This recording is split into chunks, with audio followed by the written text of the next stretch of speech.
मैं डॉक्टर रितेश कुमार एक नए डाटा के साथ पुनः आज उपस्थित हुआ हूँ। डाटा का शीर्षक जापान है। हर डाटा की तरह यह भी डाटा परीक्षा के लिए काफ़ी ज़्यादा उपयोगी है। आप लोग के पॉजिटिव रिस्पॉन्स लगातार मुझे मिल रहा है, साथ ही साथ व्यूवर्स भी काफ़ी तेज गति से बन रहे हैं। तो चलिए इस जापान के डाटा का मैं एनालिसिस करता हूँ। जापान की राजधानी कहाँ है? तो टोक्यो है। जो किस नदी के किनारे है? तो सुमेदा नदी के किनारे है। लेकिन जापान का प्राचीनतम नाम क्या था? तो निप्पन जापान का प्राचीनतम नाम था। इस निप्पन का शाब्दिक अर्थ क्या होता है? तो सूर्योदय का देश होता है। साथ ही साथ जापान को भूकंपों के देश के नाम से भी जाना जाता है। लेकिन जापान किस महादेश में अवस्थित है? तो एशिया महादेश में अवस्थित है। लेकिन परीक्षा के लिए ये जानना काफ़ी आवश्यक है कि जापान एशिया महादेश के किस भाग में अवस्थित है? तो पूर्वी एशिया में जापान अवस्थित है।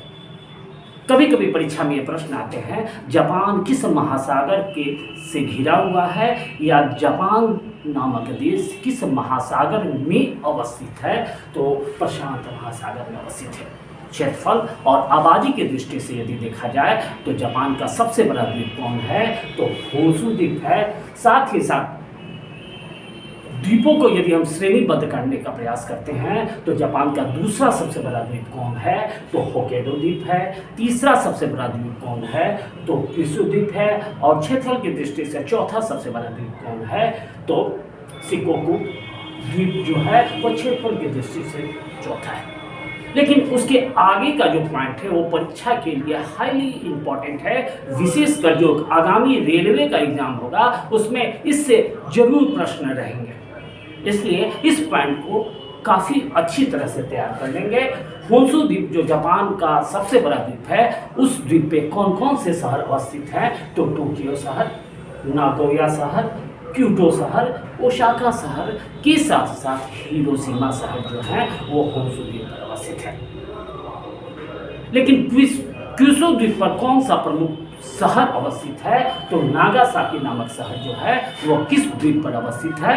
तो क्यूशू द्वीप पर अवस्थित है। जापान का एक प्रमुख ज्वालामुखी जिसे फ्यूजियामा ज्वालामुखी के नाम से जाना जाता है वो किस द्वीप पर अवस्थित है? तो होन्शु द्वीप पर अवस्थित है। लेकिन जापान का प्रसिद्ध झील में से एक बीवा झील, जिससे लगातार परीक्षा में प्रश्न आते हैं, लेकिन प्रश्न का स्ट्रक्चर दो प्रकार से आएगा। कभी आपसे पूछा जाएगा कि बीवा झील किस देश में है? तो जापान में है। कभी पूछा जाएगा बीवा झील किस द्वीप पर अवस्थित है? तो होन्शु द्वीप पर अवस्थित है। जापान के सबसे बड़े मैदान को किस नाम से जाना जाता है? तो क्वांटो का मैदान जो है वह जापान का सबसे बड़ा मैदान है। नगोया शहर को जापान का डेट्राइट के नाम से भी जाना जाता है। साथ ही साथ नगोया शहर ऊन उद्योग के अलावा रेशम उद्योग के लिए विश्व प्रसिद्ध है।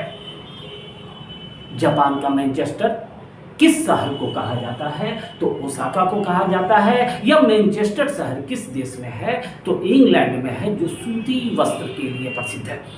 जब भी आप रेलवे का एग्जाम देंगे तो विश्लेषण से संबंधित कई प्रकार के प्रश्न आएंगे। जैसे आपसे पूछा जा सकता है कि भारत का मैनचेस्टर किसे कहा जाता है? बिहार का मैनचेस्टर किसे कहा जा सकता है? दक्षिण भारत का मैनचेस्टर किसे कहा जाता है? ठीक उसी प्रकार जापान के किस शहर को जापान का मैनचेस्टर कहा जाता है? तो ओसाका को कहा जाता है। यह मैनचेस्टर शहर जो इंग्लैंड में अवस्थित है किस लिए प्रसिद्ध है? तो सूती वस्त्र उत्पादन के लिए प्रसिद्ध है। तो जब भी आप रेलवे का तैयारी करें तो विश्लेषण से संबंधित जो प्रश्न है उस पर विशेष रूप से ध्यान देने का काम करें। जैसे उत्तर भारत का मैनचेस्टर किसे कहा जाता है? तो कानपुर को कहा जाता है। दक्षिण भारत का मैनचेस्टर किसे कहा जाता है? कोयम्बटूर को कहा जाता है। और भारत का मैनचेस्टर किसे कहा जाता है? तो अहमदाबाद को कहा जाता है। लेकिन बिहार एसएससी और सब इंस्पेक्टर के लिए आपको जानना काफ़ी आवश्यक है कि बिहार का मैनचेस्टर कौन सा शहर है? तो मुजफ्फरपुर को बिहार का मैनचेस्टर कहा जाता है। परीक्षा में लगातार आपसे पूछा जाएगा फैसा मैग्ना क्या है? तो ये एक ज्वालामुखी श्रृंखला है जो किस देश में अवस्थित है? तो जापान में अवस्थित है। विशेषकर अधिकांश ज्वालामुखी जो है वह प्रशांत महासागरीय क्षेत्र के आसपास अवस्थित है तथा भूकंप का एक प्रमुख कारण जो है वो ज्वालामुखी में विस्फोट होना भी होता है। आगे चले। जब समुद्र की समुद्र की लहरें अस्वाभाविक रूप से काफ़ी ऊपर उठने लगती है, तो ऐसी स्थिति को क्या कहा जाता है? सुनामी कहा जाता है। इसे यदि हम दूसरी शब्द में व्याख्या करना चाहे तो कहा जा सकता है समुद्र के सतह पर उत्पन्न भूकंप को हम किस नाम से जानते हैं? तो सुनामी नाम से जानते हैं। प्रत्येक महीना में आपसे पूछा जाएगा कि सुनामी शब्द किस भाषा से लिया गया है? तो जापानी भाषा से लिया गया है। लेकिन भारत के संविधान में जो अनुच्छेद का प्रावधान है वह किस देश से लिया गया है या किस देश से प्रेरित है? तो वह जापान से प्रेरित है। अगला पोर्शन खासकर वैसे स्टूडेंट के लिए काफ़ी उपयोगी है जो यूपीएससी की तैयारी करते हैं या सीजीएल की तैयारी करते हैं। आपसे कभी कभी ये पूछा जाएगा किसी भी देश के बारे में कि द्वीपों की स्थिति क्या है वो बताएं। जैसे जापान में उत्तर से दक्षिण की ओर द्वीपों की स्थिति क्या है उसे बताएं। उसे हम सरल करने के लिए डाटा में यहाँ डायग्राम दे दिए हैं, मैपिंग कर दिए हैं। और सबसे उत्तर में जापान का कौन सा द्वीप है? तो होक्काइडो द्वीप है। उसके बाद कौन सा द्वीप है? तो होन्शु द्वीप है। उसके बाद कौन सा द्वीप है? तो शिकाकू द्वीप है। और सबसे दक्षिण में कौन सा द्वीप है? तो क्योसो द्वीप है। यह हाईली इंपॉर्टेंट पोर्शन है, इसमें विशेष रूप से फोकस देने का काम है।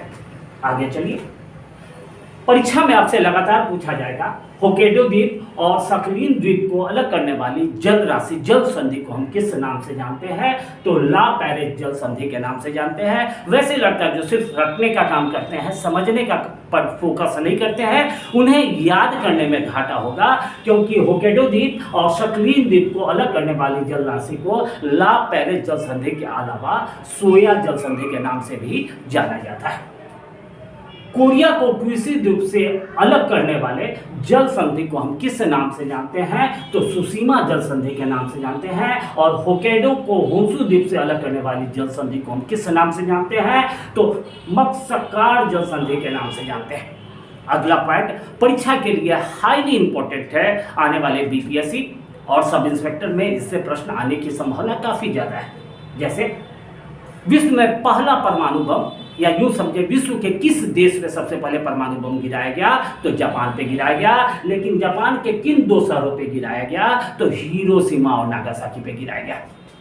लेकिन हिरोशिमा पे जो परमाणु बम गिराया गया उस परमाणु बम का नाम क्या था? तो उस परमाणु बम का नाम लिटिल बॉय था। लेकिन हिरोशिमा पे जो परमाणु बम गिराया गया उस परमाणु बम की तिथि क्या थी? किस तिथि को वो परमाणु बम गिराया गया? तो 6 अगस्त 1945 को गिराया गया।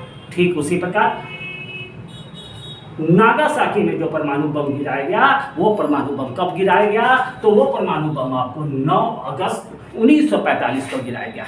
तो यहाँ ध्यान देने की बात है कि हिरोशिमा पे गिराया गया परमाणु बम को हम किस नाम से जानते हैं? तो लिटिल बॉय के नाम से जानते हैं। और नागासाकी में जो परमाणु बम गिराया गया उसे हम किस नाम से जानते हैं?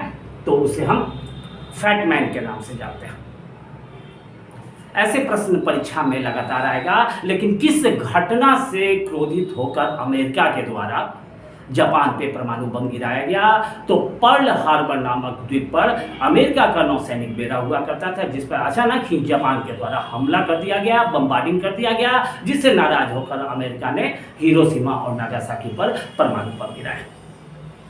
एक छोटे देश होने के बावजूद जापान के लोगों में नेशनलिज्म की भावना अर्थात राष्ट्रीयता की भावना काफ़ी ज़्यादा है। इसलिए वहाँ पे जब भी कोई लड़के किसी लड़की से प्यार करते हैं तो यह बोलते हैं कि I love you after the nation. अपने राष्ट्रवाद के कारण ही अमेरिका का स्थिति उस जापान ने इस प्रकार का कर दिया कि उसे विवश होकर एक छोटे देश पे 2 परमाणु बम गिराना पड़ा। इस परमाणु बम के गिराने के बाद जापान के द्वारा आत्मसमर्पण कर दिया गया। लेकिन कुछ ही वर्षों में जापान अपने देशभक्ति के कारण, अपने तकनीक क्षमता के कारण विश्व के सर्वश्रेष्ठ देश में शामिल हो गया। आगे चलिए, जापान के 3 प्रमुख पड़ोसी राज्य हैं। ये राज्य कौन कौन से हैं? तो चीन, कोरिया और रूस जो हैं वो जापान के पड़ोसी राज्य हैं। जापान के अधिकांश लोग किस धर्म को मानते हैं?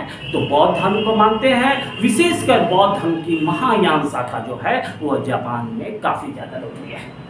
प्राचीन भारत के साथ या भारतीय संस्कृति के साथ जापान के संबंध काफ़ी अच्छे हैं, या भारत के साथ जापान के संबंध काफ़ी अच्छे हैं। जापान की मुद्रा को किस नाम से जाना जाता है? तो येन के नाम से जाना जाता है। जापान के संसद को हम किस नाम से जानते हैं? तो डैट के नाम से जानते हैं। जापान में स्थापना दिवस कब मनाया जाता है? तो 11 फरवरी को मनाया जाता है। लेकिन प्रश्न ये उठता है कि जापान का राष्ट्रीय खेल क्या है? जापान का राष्ट्रीय खेल क्या है? तो जापान का राष्ट्रीय खेल जूडो है। साथ ही साथ जापान में एक प्रसिद्ध लोकप्रिय खेल सुमो भी है, जो वहाँ पे काफ़ी लोकप्रियता के साथ खेला जाता है।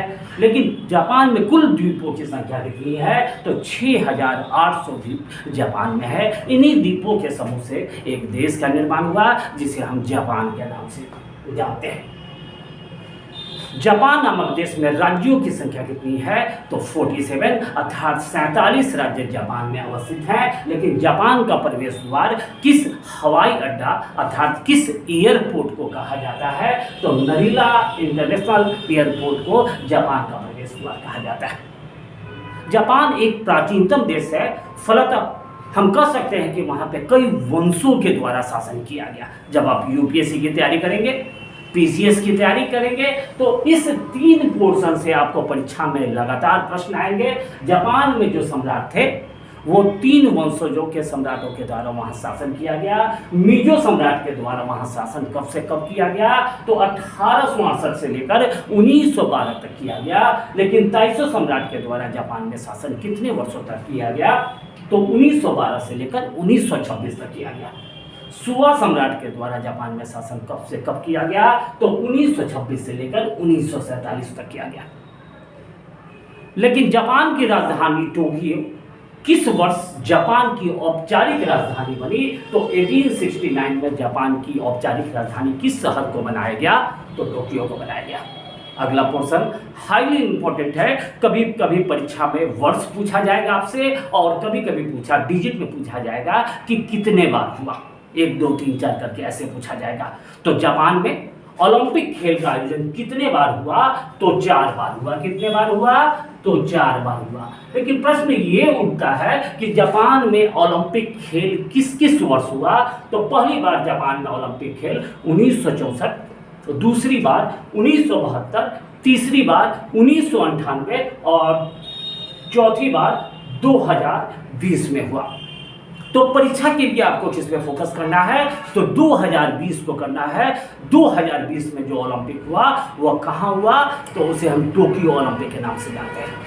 आगे चलिए, जापान में अभी तक एशियाई खेल कितने बार हुआ है? तो 2 बार हुआ है। लेकिन प्रश्न परीक्षा के लिए जो इम्पोर्टेंट है, जापान में अगली बार एशियाई खेल कब होगा? तो 2026 में होगा। लेकिन एशियाई खेल का दूसरा आयोजन किस देश में किया गया था? यहाँ पे आपको ध्यान देना होगा। जवाहरलाल नेहरू एशियाई खेल के जनक थे। पहली बार एशियाई खेल कहाँ हुई थी? तो नई दिल्ली में हुई थी। और दूसरी बार एशियाई खेल कहाँ हुई? तो जापान में हुई। जापान में एशियाई खेल कब हुआ? 1958 में हुआ। और दूसरी बार कब हुआ? तो 1994 में हुआ। लेकिन 2026 में एशियाई खेल का आयोजन कहाँ, किस देश में किया जाएगा? तो जापान में किया जाएगा। वर्तमान में जापान के प्रधानमंत्री कौन है? तो किशिदा है। जब भी किसी पर्सनालिटी का आप नाम याद करें तो पूरे नाम को याद करने का काम नहीं है, उसका जो लास्ट पोर्शन है उसे आप फोकस करें। ऐसा कोशिश करें कि उसमें से कुछ ऐसे वर्ड्स पे ध्यान दे जो आपके लिए परमानेंट हो जाए। तो जापान के प्रधानमंत्री कौन है? फूमियो किशिदा है।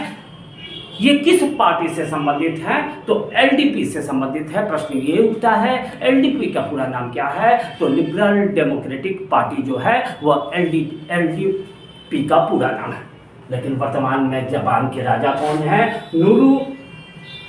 नूरिहितो जो है वह जापान के प्रधान राजा हुआ करते हैं। लेकिन अगला प्रश्न जो है वो हाईली इंपॉर्टेंट है। सब इंस्पेक्टर के मेंस में इस प्रश्न को आने की संभावना है। जब कोई स्टूडेंट किसी प्रश्न को याद करता है तो वो याद भले कर ले, लेकिन को किस तरह से समझना है उस पर वो काम नहीं करता है, जिसका खामियाजा आपको परीक्षा में भुगतना पड़ेगा। जैसे जाइमेक्स एक सैन्य अभ्यास है, यदि किसी छात्र से पूछा जाएगा तो वो जरूर बता देगा भारत और जापान के बीच।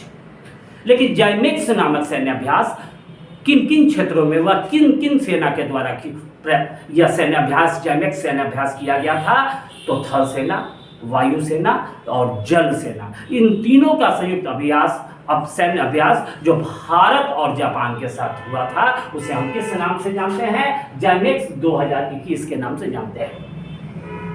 पूर्व का ब्रिटेन किस देश को कहा जाता है? तो जापान को कहा जाता है, लेकिन जापान का पीटर्सबर्ग। लगातार पीटर्सबर्ग से संबंधित प्रश्न मैं बोर्ड पर जान के दे रहा हूं, क्योंकि जब आप एनटीपीसी की तैयारी करेंगे तो उसमें विश्लेषण से संबंधित लगातार प्रश्न रहेंगे। तो जापान का पीटर्सबर्ग किसे कहा जाता है? येवाता नामक एक शहर है जिसे जापान का पीटर्सबर्ग कहा जाता है। लेकिन जापान का राष्ट्रीय फूल को हम किस नाम से जानते हैं? तो चेरी ब्लॉसम के नाम से जानते हैं। जापान के शेयर सूचकांक को किस नाम से जाना जाता है?